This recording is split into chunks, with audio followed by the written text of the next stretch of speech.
Hey everyone, welcome back to the channel. Thanks for tuning in for another episode. Guys, I've gotten a lot of questions recently from viewers asking about my favorite pre-spawn baits down to the color. So I'm going to give you some of my absolute must-have pre-spawn lures because no matter where you're at in the country right now, you probably have the ability to catch some pre-spawn fish. Most of the country is in full-blown pre-spawn. And if you happen to live up where I am, ice is starting to come off in some places. And from that standpoint, as soon as the ice comes off, pre-spawn starts going into effect for all the different species of bass. And that's one thing I want to point out. All these baits tend to catch all three main species of bass: your spotted bass, your smallmouth, and your largemouth. They work everywhere I go, and I have them tied on pretty much in every pre-spawn tournament that I fish. So let's just get right down into this. I am going to put links for each of these baits in the video description if you're looking to increase your tackle collection like I have and you want to support the channel.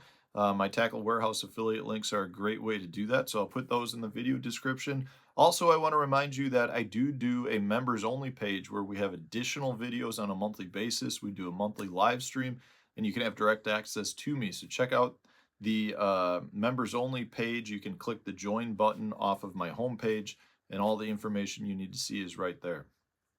All right, so let's get down into this.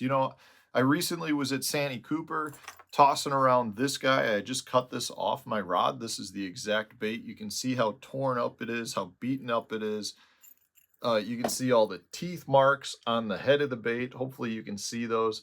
But this is a mainstay for me. I've had a lot of really good tournaments fishing a black and blue. Yes, it looks mostly black right now, but it's actually a black and blue Z-Man jackhammer, 1/2 ounce, with the red colored Berkley 4-inch power stinger. This is a dynamite setup. And one of the things I want to point out with respect to the power stinger is if you watch my Santee Cooper event, I pretty much threw this exact bait all day long, and I went through one trailer right at the end of the day. These things are extremely durable, hold up to tons and tons of fish catches.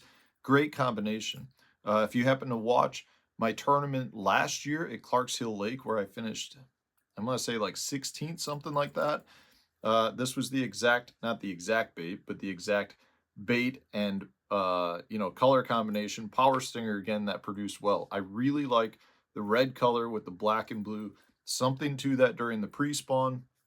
You got to have a vibrating jig in your pre-spawn arsenal. This is one that I really like to go with if I'm fishing fish that are a little bit higher up in the water column or not buried in heavy cover. So I think at Clarks Hill I was fishing mainly docks, floating docks, so I was burning it under the floats. And at Santee Cooper, we had a lot of cover, but there were cypress trees, so there was nothing really else in the water. I was swimming that right under the surface under those cypress trees. Gotta have one. Today's video is brought to you by the Deep Dive app, which will help you select the best fishing places in the lake with features like the lake level, the current flow, the top baits tool, which will help you select the best baits for certain locations throughout the lake. Whether that's a clear water, stained water, dirty water, it'll choose the best bait for that location, provide you with all the information like what structure, what retrieve, different reel, all of the information that you need to catch the fish.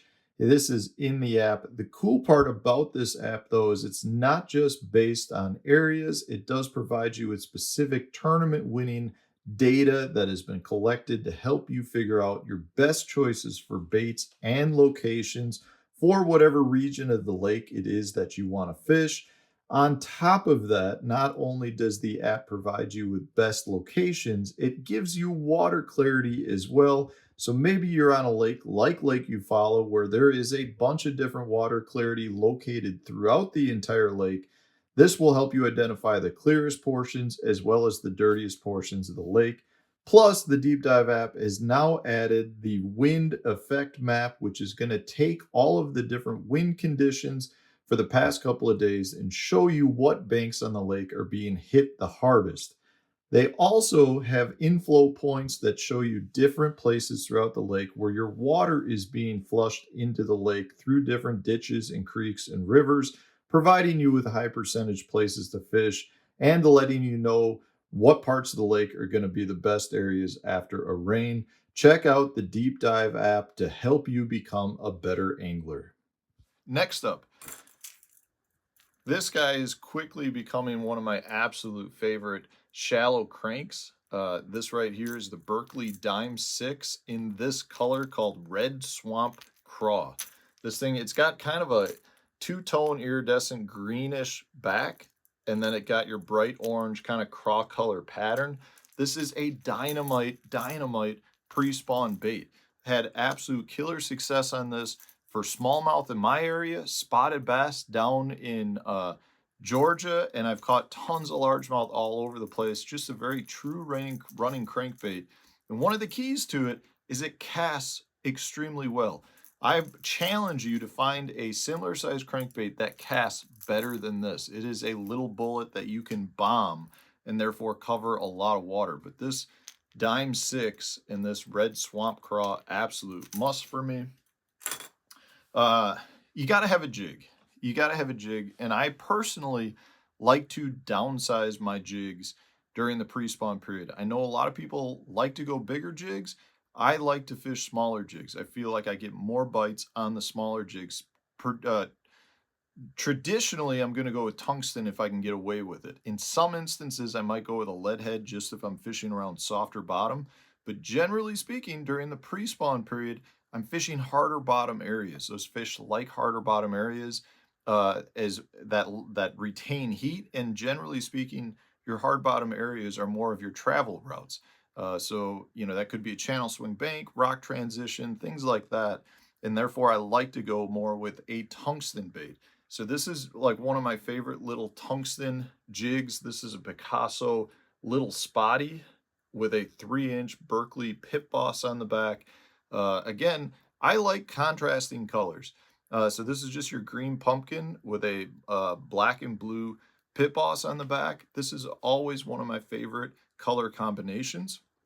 But this little jig has caught me a ton of fish all over the country. And again, it comes down to just having kind of that little snack of a morsel type jig versus a big jig. Now, the big jigs do tend to get bigger than average bites than your smaller jigs, but you will catch a lot more fish and still catch those big fish on your smaller profile jigs. Next bait. This is a, I can't tell you how often I get comments when I talk about the Berkeley Stunna jerkbait, and this is the shad fillet color. I can't tell you how often I get people that are like, there's no way you throw the Stunna. Guys, I'm telling you, the Stunna has pretty much replaced most of my other jerkbaits. Now, I will tell you, if I am fishing a hardcore jerkbait tournament where I've got 4 or 5 jerkbaits on, I will throw some other jerkbaits, like the Vision 110. But I'm here to tell you guys, the Vision 110 is a great jerkbait, but there at this point are a ton of other really good jerkbaits on the market. And the Stunna is one of them. This thing catches a pile of fish, and it's got some good attributes like it slowly sinks. So from that standpoint, if I'm fishing pre-spawn or I want to get my bait deeper, having something that slowly sinks is actually a very good trait to have in a bait during this time period. The shad fillet color, just one of my favorites. It's got the bright chartreuse on the bottom, translucent sides, and then a very lifelike kind of purple bluish iridescent back to it. Just an absolute killer color, a killer bait. Pre-spawn period, you got to have a jerkbait. Jerkbaits will catch fish throughout the water column, all the main species throughout the country. The last bait I've got for you, this guy right here. This is the old Xcalibur XRK 50 one knocker in the ghost color. This is my absolute favorite color in this bait right here. But a lipless bait is a great presentation to have during the pre-spawn period. I am just so fond of this bait because it's caught me 3 out of my 4 personal best largemouth. I've caught a 10.5 and a couple others that are right just under 9 pounds. And they've been on this bait all during the pre-spawn period, fishing, let's see, Chickamauga was the big one, 10.5 pounder there I caught in a Bass Open. Did not win big bass in that tournament, which was a bummer. I've caught Gunnersville during a Toyota Series event, caught a giant fishing this guy, and then down on the Harris Chain of Lakes, I had another one that was an absolute giant fishing this guy. But you got to have a lipless. A lipless is a great way to effectively fish those giant areas that a lot of your pre-spawn fish are funneling through to get into their spawning areas. You can cover a lot of water. You can fish through a lot of grass with it. Just a really good bait at generating those reaction strikes. But those are the 5 must-have power fishing baits that I have with me at every pre-spawn tournament I go to. I've got them out right now because I'm getting ready to tie them on to use at Lay Lake for the Redcrest Championship, which is going to be primarily a pre-spawn tournament. So guys, let me know in the comment section, what baits and colors do you prefer to use during the pre-spawn? I'd love to know from you guys as well, and I'm sure the other viewers would like to hear from you too. So thanks for watching. I appreciate all of you, and stay tuned. We will have a new video coming out tomorrow.